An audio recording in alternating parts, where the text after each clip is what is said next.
江湖缠绵风流，白衣侠侣携手并肩南北干戈休。刀剑如梦，人约黄昏柳梢头。是非路人定胜天，这是我要闯的江湖。结合俗世难挨骂，暴走跳走跳。金玉细心机难妖孽都要。掌声过百花间，是非就唱很好。风鸣刀多情恋，独门绝技骄傲。我跟你做个交易，你把这玄冰石还给萧白，我留下来陪你。最终还是摆脱不了剑与月洞的羁绊。萧白是把大队人马向八仙城集结了吗？八仙居一圣的医术秘籍，这本书上满是错漏之处。这鲤鱼还有卜二，到底谁才是石先生？在这八仙城内，有多少产业是属于八仙府的？姑娘可以去查清楚。千月洞的势力这次提前半个月集合，看来这场恶战不可避免。风姑娘回来了，快来！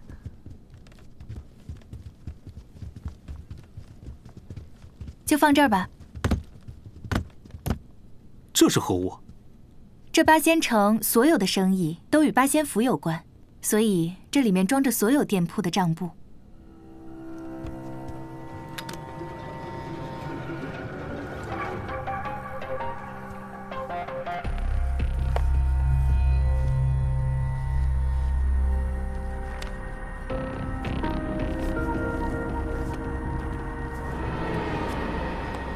还有茶楼和酒楼的，居然还有钱庄和镖局。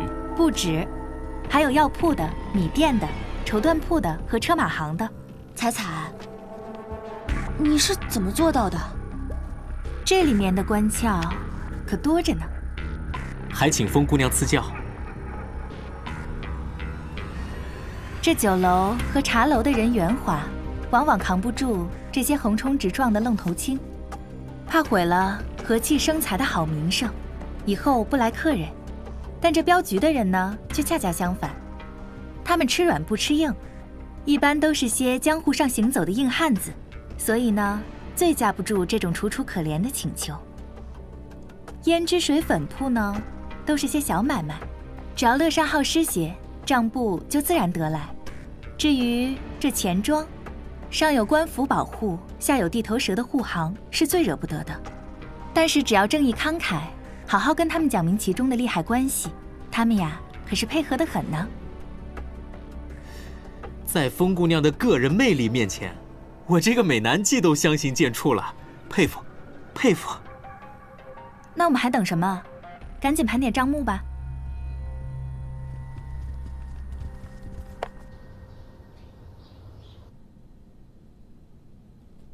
9月19入账1300两。10月1入账1100两。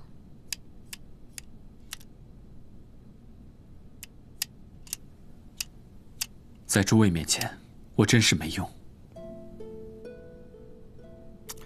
哪里的话，本来也是你最先提出来要去拿酒楼的账本，所以才有了这么多账本。少盟主，我们几个这些小聪明，根本救不了武林。但你不一样，你是凤鸣山庄唯一的传人，凤鸣刀也是扶持秩序、震慑江湖的利器。有你在，我们才有主心骨。多谢风姑娘提醒，我会尽好自己的责任。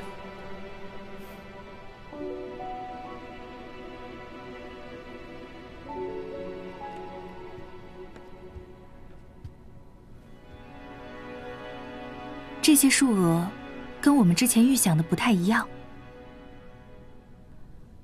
一场长生果拍卖会下来，石先生入账何止几百万。这么一想，八仙府也没有那么多钱。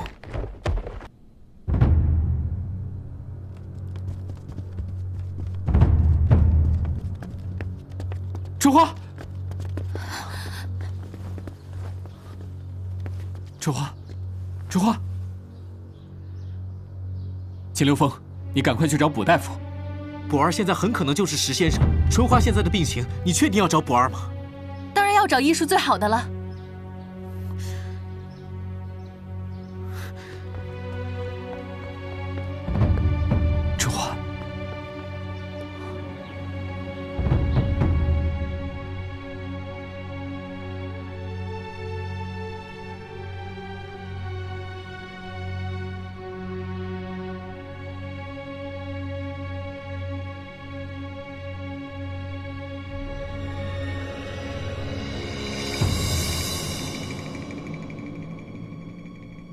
春花姑娘这不是受伤，是中毒啊！中毒？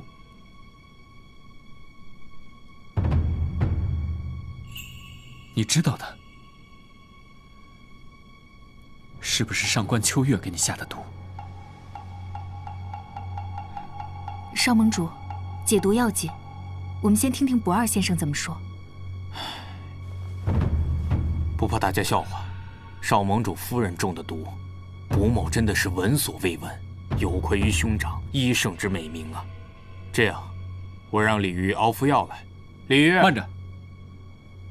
这么严重的毒，我放心不过李渔的医术，还请不二先生亲自来吧。少盟主说的对呀，李渔这顽童，整日是游来荡去，在医术上真的是没有什么长进。那我亲自去，我亲自去。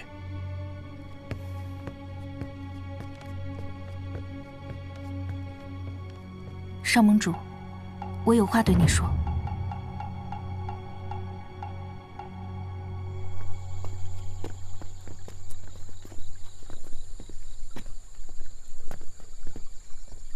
我今天见到李渔了，他还告诉我，利用尸体的人姓仲。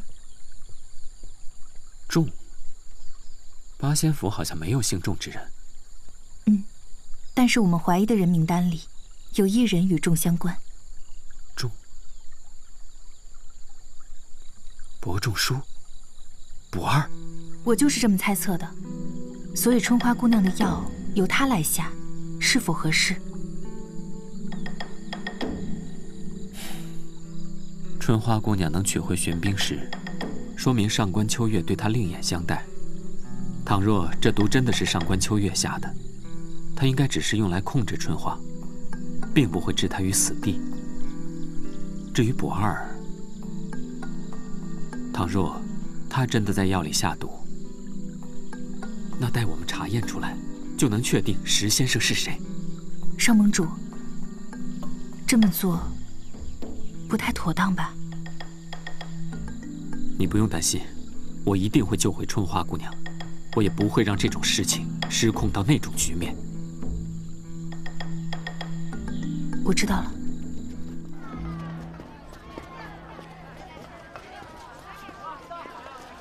唉，风姑娘与少盟主，真是一波未平，一波又起啊！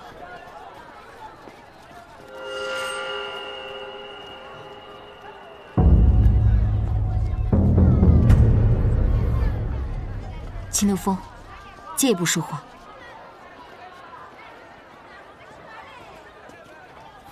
秦流风，我速速就回。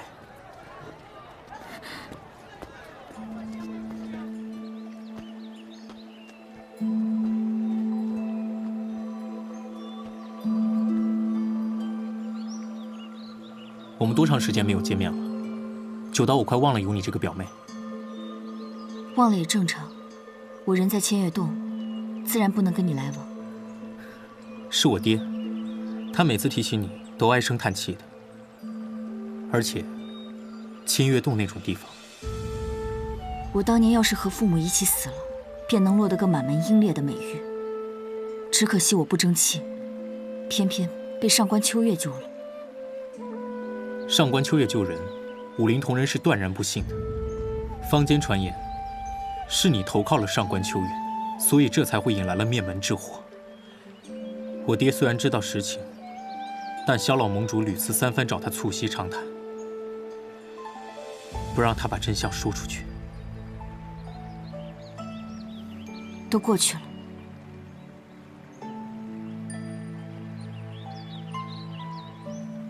此次前来，你找我何事啊？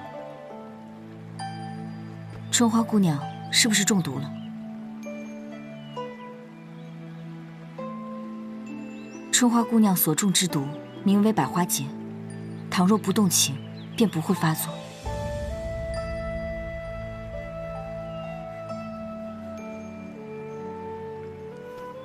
小妍，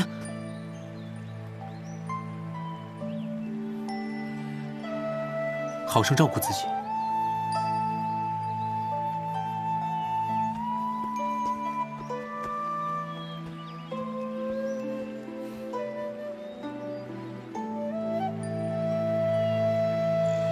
我不信。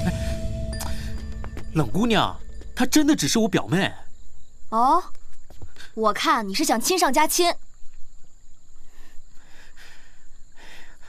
她是上官秋月的手下，我们俩怎么可能？不是上官秋月的手下，你们就可能了？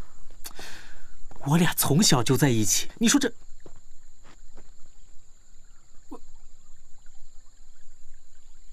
刚刚你们好像在说上官秋月。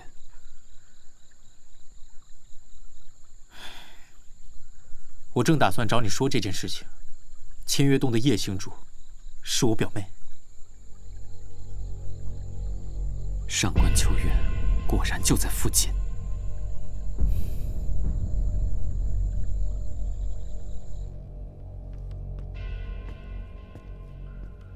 春花姑娘，喝药了。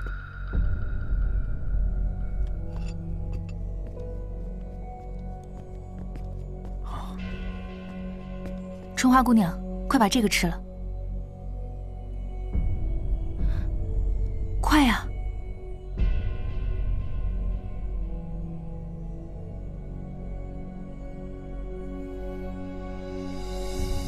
这是什么？雪莲子。凤姑娘真是出手大方啊！这是雪莲子，普通的毒药用它可以直接解毒。我的病不值得用这么昂贵的药材。春花姑娘，别说傻话。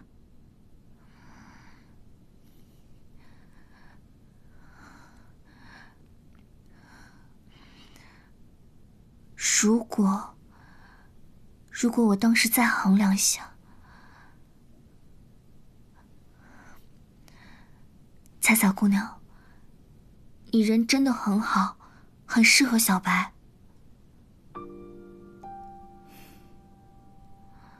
这世界上哪有什么如果呀？这脚下的路，都是一步步走过来的。你现在就是要好好保重身体，以后才能和少盟主幸福的走下去。我是真心实意的祝福你们。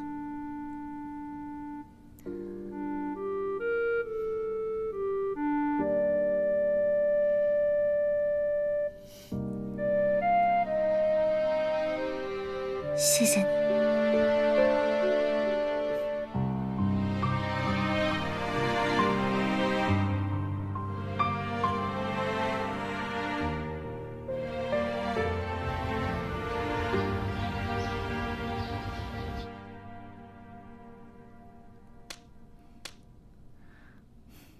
闻所未闻，没听说过。现在的问题是，春花姑娘中的这毒没有解药，此毒平时没有大碍，就是不能动情。她说，春花姑娘现在手心里应该有一朵花，若是变成黑色，一旦动情，就会死无葬身之地。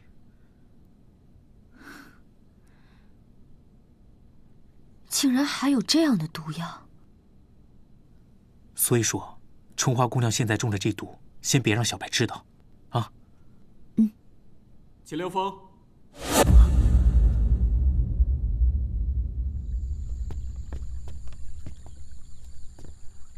春花姑娘的毒，十有八九是上官秋月下的，我们一定要尽快找到她。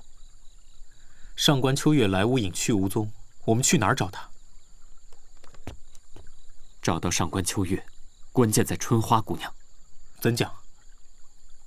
别的事情你比我想得通透，但春花姑娘的事，我一定比你想得明白。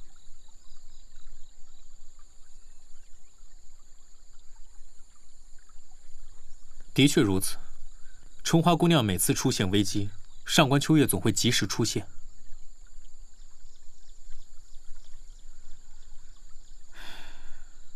反倒是现在春花姑娘不见上官秋月，是更好的选择。我不想再让春花姑娘卷入我们之间的纷争，我只希望她安全。找到上官秋月，逼她给春花解毒。此药无解，怎么办？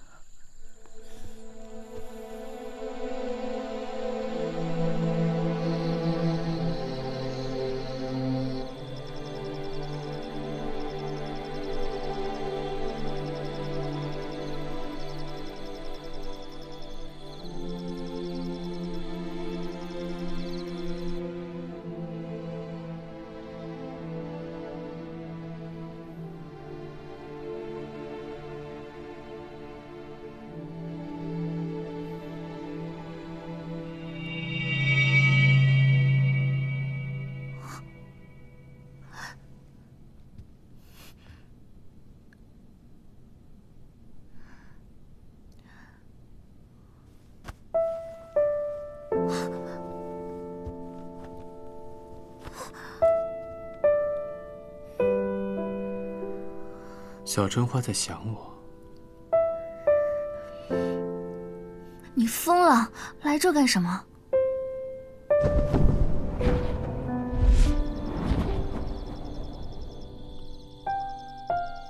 能安稳睡下就好。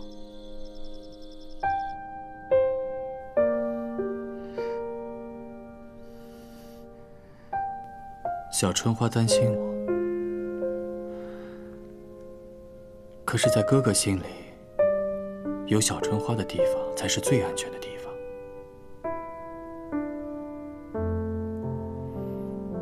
哥哥怕你百花劫发作，所以不敢找你。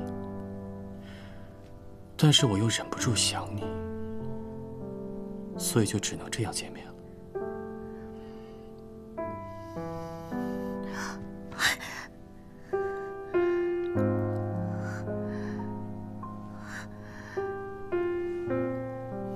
凤鸣山中太危险了，你赶紧走。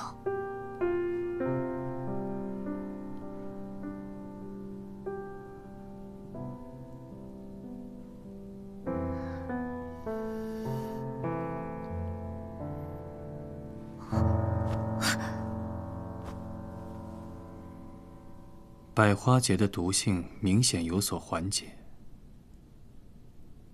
是不是因为你这几天没有想哥哥？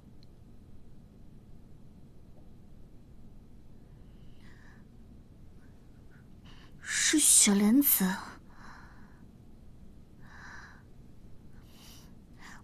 我才没有想你。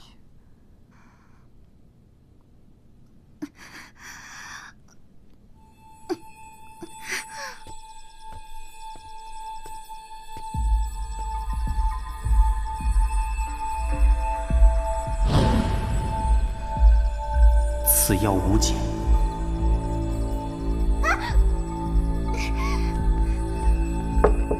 春花，春花，你睡了吗？春花，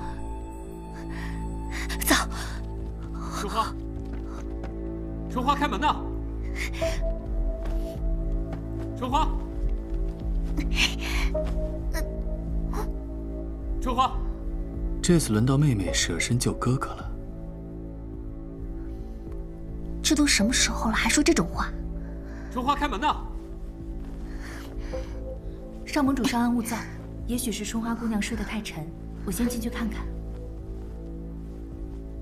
春花姑娘，恕在下无礼。春花姑娘，上盟主听到你呼痛，担心你毒发，赶紧催我来看一看。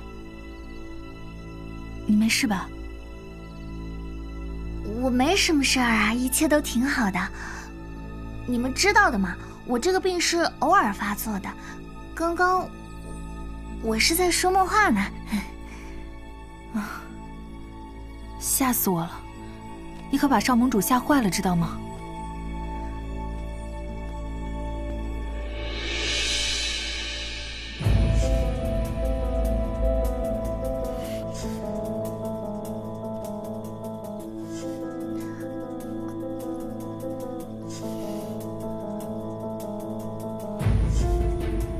既然没事，姑娘早点休息。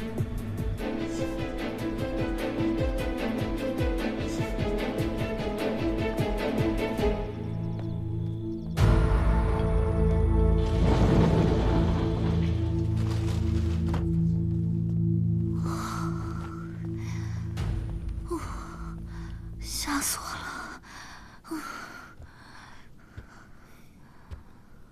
妹妹是担心我的，放心，哥哥还得照顾你呢。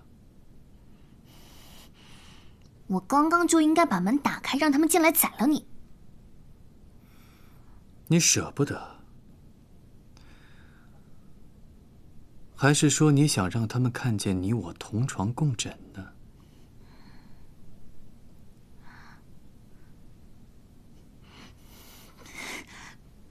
变态！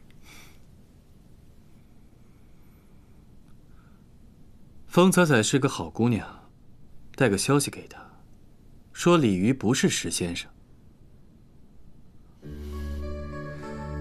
3天后，卜二会邀请你们赴宴，到时候饭菜里全是软筋散，小春花可千万别贪吃。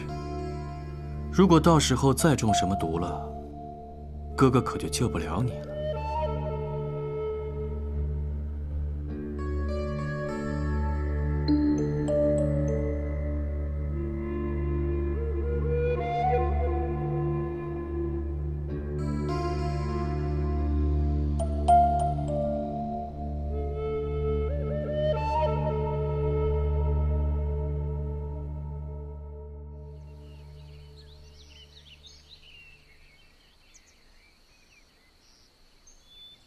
大胆！你以为本尊背后无防备吗？属下不敢，属下只是没想到尊主还会在此地。不过胆子大也未必不是好事，这样小春花就不会以为我又在害你们了。尊主，千月洞众新主乐仆已在八仙城外集结完毕。不过白道声势浩大，我们的举动也引起了他们的注意。无妨，千月洞这次就是要明着来，也该让白道知道，谁手里握着江湖局势，谁就可以光明正大的畅通无阻。凤鸣山庄那边呢？他们还在为石先生的线索烦恼不已。麻烦。扶不起来，难道还要本尊亲自出手？后天，不二就要兴师动众招待白道众人，到那时候，萧白如果还察觉不到异状，恐怕就会连累春花姑娘。石先生的伎俩不足为道，但白道居心叵测，不知道还会出什么麻烦。叶言，如若交战，你一定要提前做好准备。只要当天能顺利进行，本尊就能带小春花回千月洞了。是，只是属下恳请尊主，眼下还是换到更安全的去处。安全的去处。小春花现在每天都在为身上的毒儿提心吊胆，不碍事。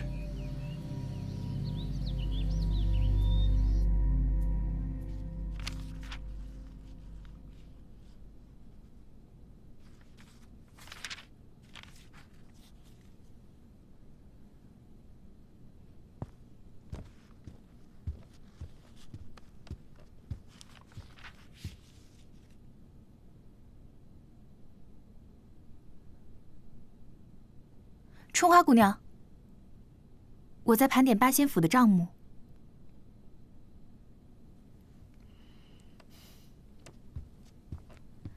彩彩姑娘，查的怎么样了？现在怀疑的人有2个，一个是八仙府的弟子李渔，一个是他的当家人不二。李渔不是石先生。春花姑娘怎么这么肯定？不过，你说的有道理。之前秦公子打探到，酒楼老板娘和李渔是母子。以前，酒楼老板娘在青楼怀有身孕，被赶了出来，是医圣收留了她。李渔年少顽皮，受人蛊惑成了赌徒，也是医圣让他收心敛性，收为门下弟子的。没想到，他们还有这一段悲惨的遭遇。这么说来，他们2人对医圣应该是感恩戴德。如果不是被人胁迫的话，定是不会用医圣留下的技法去行恶的。你说的对，而且李渔现在的生活也是凄惨潦倒，并没有报复的倾向。倒是这个卜二，医圣死后没2年，他的生意遍布八仙城。所以说，现在所有的疑点都集中在这个卜二身上。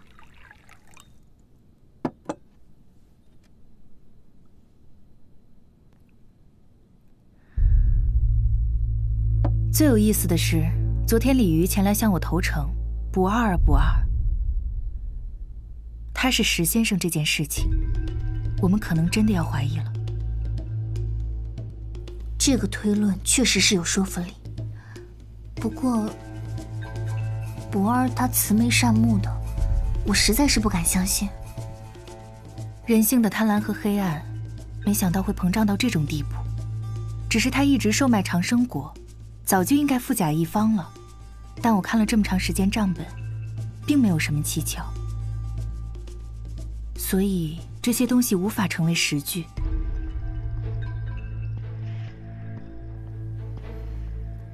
贪婪吝啬是一体两面。不二他在外面疯狂敛财，但未必就说明他愿意把这些钱都花出去。我猜，他可能是把这些金钱藏在某一个地方，毕竟是他的战利品。对，而且藏的地方必须得是他能够触摸得到、能够随时把玩的地方，这样他才会感觉到既满足又安心。春花姑娘的意思是，她的万贯钱财就藏于八仙府。我想不二这种人一定会觉得，越是明晃晃的地方，就会越是安全。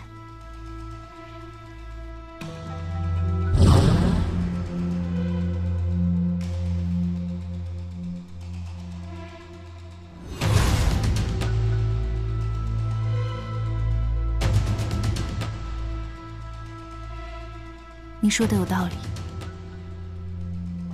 那春花姑娘好生在这里休息。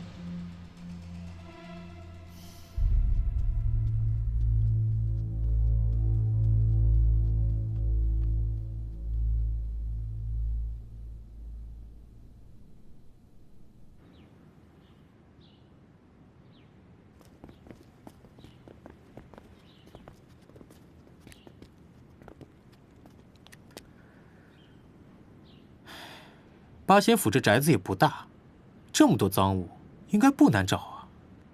我连耳房都搜过了，里面空空荡荡，并没有可以储物的地方。这就是问题所在了。我们耗费了这么多时辰，却毫无头绪。对了，风姑娘，上盟主怎么没跟你一起来？他还在为春花姑娘所中之毒烦扰，一整天精神恍惚的。可春花姑娘明明跟上官秋月……上盟主喜欢春花姑娘，春花姑娘正好也陪伴在侧，我们何必让她知道那些东西呢？况且，我断定昨天我看到那只靴子就是上官秋月的。怎么讲？今天我看见春花姑娘手掌心的那个花瓣，颜色更深了。这样下去不是办法，上官秋月不能一直待在春花身边，这对春花……对少盟主都没有好处，保不准又是一波未平，一波又起。风姑娘，我们又见面了。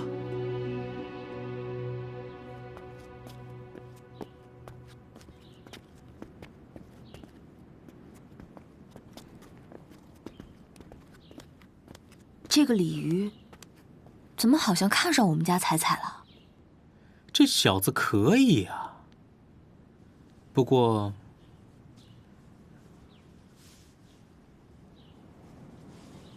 你还有我，我也有你。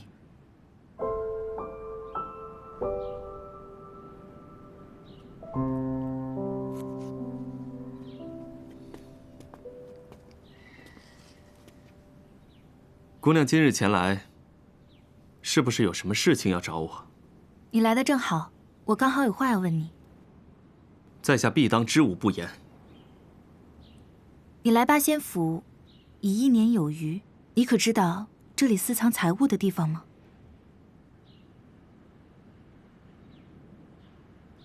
虽然我之前一直被不二操控和指使，可这个人一向谨慎得很，只是逼我做一些见不得人的脏活和累活，其他都瞒得死死的。这个人好财如命，怎么可能轻易把自己的财宝暴露给别人呢？也是，他要是告诉你，你早就带着银两跑路了。要真是如此，那岂不是失去了结识风姑娘的机会？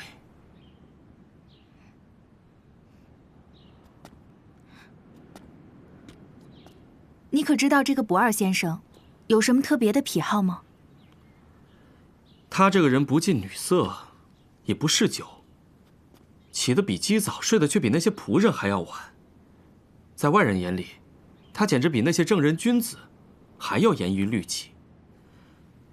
不过，要说癖好，倒也不是没有。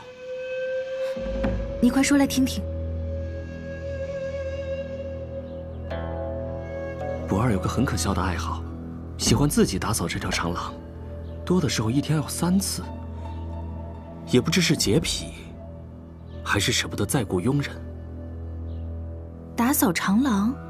是。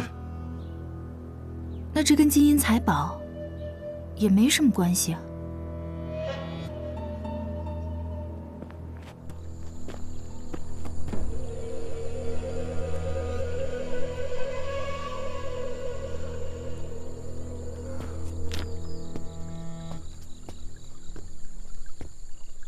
你找我？一个穿白衣服的哥哥，叫我找这个山庄里最懒的姑娘。山庄里的姐姐们都说那一定是你。你找我什么事儿啊？给钱。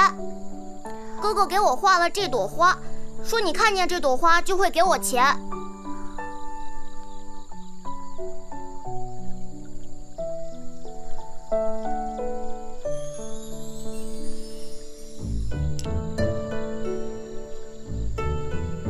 叔叔还说什么了？哥哥那么年轻，你怎么能叫他叔叔呢？他只说了2个字：春花。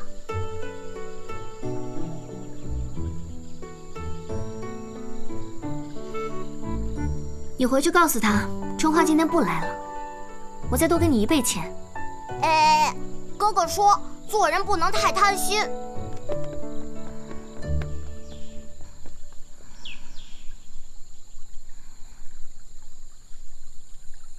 上官秋月，你知不知道现在的情况很危险？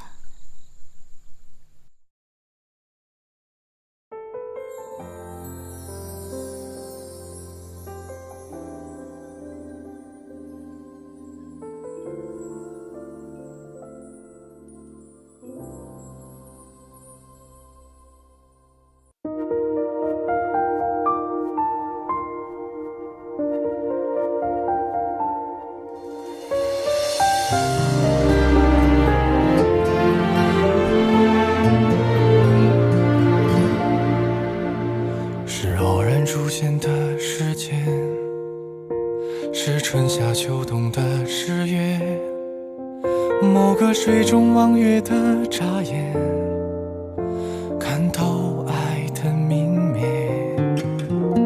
是本季心田的缠绵，是国足不向前的残缺，没有你的桃源，并非朝花夕拾般可怜。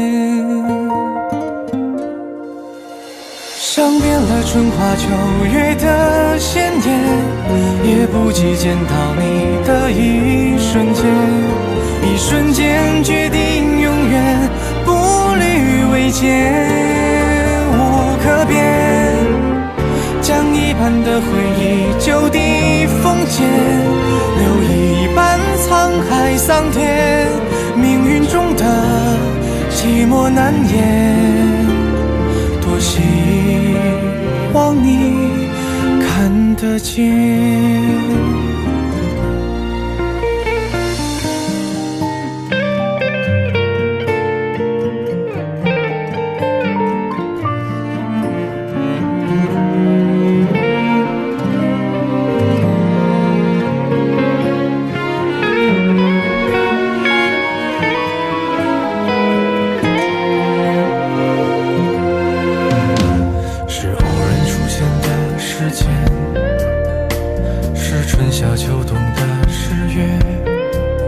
某个水中望月的眨眼，看透爱的明媚，是本季心田的缠绵，是国足不向前的残缺，没有你的桃源，并非稀释般可怜。尝遍了春花秋月的鲜艳，也不及见到你的一瞬间。一瞬间决定永远步履维艰，无可变。将一半的回忆就地封建，留一半沧海桑田。命运中的寂寞难言，多希望你看得见。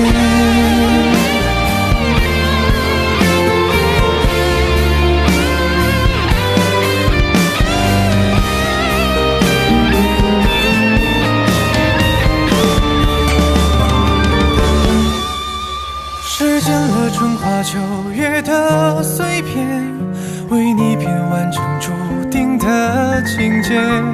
那错过的一瞬间，贪得无厌，却如年。雪落花开铺一地的情牵，爱你留下了沉淀。年轮中的不同交界，你又怎会看不见？